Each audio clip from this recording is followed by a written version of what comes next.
Bem, agora, ainda com relação às tarefas escolares, aproveitando até a sua presença, independente da volta às aulas, muitas crianças e muitos pais têm dificuldades nesse momento, né? De como cobrar dos filhos, como fazê-los entender que aquilo é importante para os estudos deles. Muitas vezes uma simples conversa, elucidando a criança, olha, isso vai ser bacana para o teu aprendizado, vai ser importante para o teu aprendizado. Só essa conversa não adianta. Não. Existe uma maneira de impor ou de repente de tornar aí uma obrigação para o filho? Não sei se essa palavra é correta. Tem que mostrar para os filhos que eles não vão ter só as atividades dentro da escola, e sim que vai ter, né, extra casa, né, digamos assim, que vai ter que levar a tarefa para casa. Então é interessante os pais sempre motivarem os seus filhos para fazer essas atividades. Que tipo de motivação? Eu cito algumas dicas como, assim, no período que o seu filho for fazer a tarefa, sentar junto com ele na mesa. Então ele faz a tarefa e você lê um livro ou faz alguma atividade sua, né? E quando os dois terminarem, eles conversarem sobre o que acabou acontecendo. Tirar todo tipo de estímulo em volta dessa criança, televisão, brinquedo, rádio, música, para ela ficar concentrada nessa atividade, né? A outra dica que eu posso dar é, assim, uma bem importante, não fazer a tarefa pelo seu filho, só porque ele está com sono ou está cansado, porque começou a voltar às aulas e ainda está desacostumado. Não, desde a primeira tarefa, deixe que ele faça sozinho. Porque às vezes o pai fala, ele está cansado, né? Voltou agora às aulas, acordando cedo, deixa eu fazer para você. Fez uma vez... Ou mesmo não faz, mas dá as respostas de maneira que facilita o raciocínio da criança. Isso também é perigoso, porque a criança, elas são muito espertas. Então ela vai saber como conduzir a situação a favor dela, né? Todo dia ela vai estar cansada e o pai vai lá e faz. Isso é muito comum, né? Uma outra dica também é ensinar a criança a fazer as atividades que ela tem mais dificuldade, porque aí ela está mais assim, esperta para fazer, e aí depois de uma certa quantidade de tarefa ela está cansada. Aí quando ela deixar as que ela tem mais dificuldade para fazer, com o cansaço, aí vai atrapalhar de fazer a tarefa. Então são algumas dicas que no dia a dia, os pais fazendo, ajuda bastante. E com relação a notas? Como cobrar o desempenho dos filhos? A gente sabe que nem a todo momento, não são em todas as avaliações que essas crianças vão atingir a nota máxima e, eventualmente, ela pode ter realmente dificuldade em alguma disciplina. Sim. Como cobrar? Qual é a dosagem ideal para cobrar as notas dos filhos?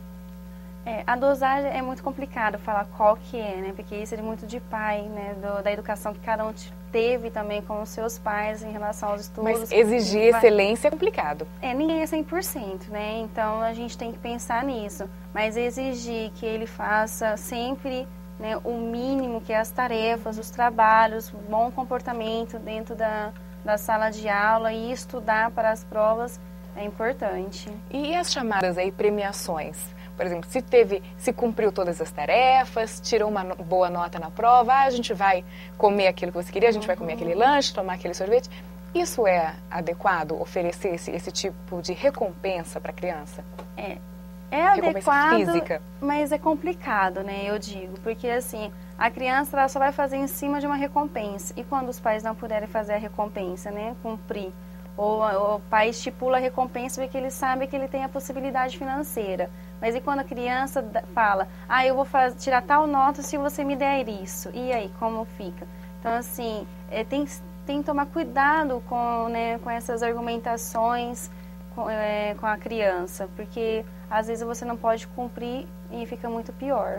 E com relação aí ao fortalecimento, a delimitação do caráter dessa criança, porque às vezes a gente se depara aí com famílias que vão ter condições de proporcionar essas recompensas, mas isso também não pode afetar o caráter, a personalidade dessa criança no futuro, aí lidando com as dificuldades do mundo? Pode sim, porque não é sempre que ela vai ter alguma recompensa, né? Pode acontecer isso sim, por isso que os pais têm que tomar cuidado, né? E a parte dessa educação vai estar limitando isso, eles vão ter que estar ensinando, eu posso te fazer isso, mas não é sempre que vai acontecer. E também não fazer essas trocas toda vez, porque senão acaba acostumando também. A criança só vai ter um comportamento se ela tiver uma recompensa. E como você mesmo citou, a gente entra em um período escolar, que também termina e a gente volta às férias. Em vez de voltar às aulas, volta às férias. Aí, há instruções também de como lidar com essas crianças na chegada das férias para que depois a volta às aulas, novamente, não seja tão traumática? É seguir essas recomendações que eu citei, né? Deixar a criança também aproveitar o início das férias de dezembro, né? Descansar, né? Desestressar, porque também, assim, eu sempre falo para os pais que tipo, a medalha as férias de dezembro, né? Sem a recuperação, sem o reforço. Então, é isso que é importante. Como você já saiu de férias antecipadas de todo mundo que está lá, tem alguns amiguinhos que estão lá, porque você estudou, você fez todas as tarefas, então você foi recompensado. Então, aí deixar que ele aproveite mesmo, né? Dezembro, período de festas, as férias. E em janeiro, que já é o período já que os pais começam a pensar em material escolar, né? Em todos fazer os orçamentos, em buscar até novas escolas, aí sim já se programar para estar mudando a rotina desse filho. Mas aí, aproveitar as férias, foi a sua recomendação. Mas vamos supor, uma das principais coisas que a gente observa é com relação ao sono. Querem aproveitar aí a televisão, o computador, o videogame até mais tarde, e aí acabam dormindo até perto aí da hora do almoço, quando os pais permitem. Agora, há alguma restrição com relação a isso? Alguns têm medo depois de não conseguir voltar à rotina normal e acabam acordando os filhos mais cedo ou até não deixando que eles durmam até muito tarde. Qual que é a sua opinião com relação a isso? Dependendo da idade, eu vejo que é necessário colocar até limite de horário nas férias. Que idade? Olha, eu vejo assim, 7 anos, 8 anos, os 12 anos, porque vai ficar no computador até muito tarde, na televisão. Então é necessário também ter um olhar em cima desses horários. E também ver o conteúdo do que eles estão assistindo, né? Porque na televisão, após um certo horário, o conteúdo para as crianças não existe, não tem, né? Só se estiver na televisão paga. Então é necessário que os pais fiquem atentos a isso. Então, quer dizer, aproveite, mas também com bom senso. Sim, é necessário. Hoje em dia não pode dar liberdade total. Não, hoje em dia é necessário os pais terem um bom senso, né? Em relação ao que eles estão vendo no computador, na internet, na televisão, nos canais. É muito importante. E para aqueles pais que trabalham fora de casa, tanto o pai como a mãe, e ficam muito tempo, isso é muito comum também hoje em dia. Como fazer para estar mais próximo, para checar os canais que estão sendo assistidos, o que está sendo visto na internet? Como fiscalizar mais de perto isso? Quando os pais ficam no seu trabalho, as crianças em casa, provavelmente essas crianças ficam com alguém, né? Os avós ou com alguma empregada. Então é necessário estar orientando todo mundo com quem essa criança vai ficar, para estar podendo depois, né, fazer, assim, buscar as informações e para estar cuidando desse filho.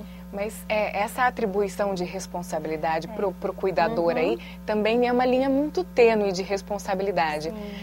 Até que ponto, por exemplo, as crianças que ficam com uma babá ou ficam com os avós, até que ponto você pode atribuir a responsabilidade para essas pessoas? É um direito igual, quer dizer, a criança deve respeitar tanto quanto você, a tua palavra ainda sobrepõe a palavra do cuidador? Como é que fica esse contexto? É bem complicado mesmo, né? Mas, assim, a criança ela tem que, assim, ser educada, né? E assim, responder aos limites do cuidador também. Porque está, né, no cuidado dele. Qualquer coisa que acontecer, ele vai ser o responsável. Mas a palavra do pai e da mãe sempre tem que prevalecer. É sempre a palavra final. Sim, sempre a palavra final. E é o que eu falo, às vezes, quando chega algum paciente na clínica e fala, ele fica com a avó me corta minhas regras na frente dele. Então, eu até chamo essa avó para conversar, porque por mais que fica muito tempo com ela, as regras, ela tem que seguir as regras que o pai e a mãe direcionam a ela. Isso é importante para não criar uma confusão na cabeça dessa criança. E até falar, a minha avó, eu faço isso, aqui eu não faço aquilo, eu quero ficar com a minha avó. Então, né, no início, a criança acaba fazendo essa comparação. E isso até machuca muito os pais, né? Eles ficam magoando, porque eles falam, bom, eu não fico com você porque eu tenho que trabalhar, né? Então, os pais acabam até ficando, assim, carentes dos filhos, né? Porque fala, nossa, ele me falou isso e eu não posso parar de trabalhar, fica uma confusão grande. E os filhos também acabam tirando os créditos aí dos pais, né? Diminuindo a valorização da função deles na educação dessa criança. Por isso eu falo, assim, a comunicação ela é muito importante. Então, desde pequeno, em mostrar para o filho porque que os dois trabalham, né, todos os dias, nesse horário, porque quando ele está de férias, tem que estar trabalhando também, os pais não podem tirar de férias. Eu acho que é necessário explicar cada situação para o seu filho, cada mudança, cada transformação. Bom, mas aí, ao longo do que a gente conversou aqui durante o programa, a gente já subentende que essa comunicação foi trabalhada com a criança desde cedo. E suponhamos que os pais que estão nos assistindo agora já tenham aí seus filhos com mais de 10 anos, já entrando aí na pré-adolescência e não tiveram esse hábito de conversar, de trocar informações com essas crianças. É possível começar esse processo com esse pré-adolescente? Sim, é possível, sim. Claro que vai vai ser necessário mais calma, né, e mais paciência dos pais para ter essa comunicação, mas é possível. Há alguma idade em que a gente possa dizer, olha, agora não tem mais jeito?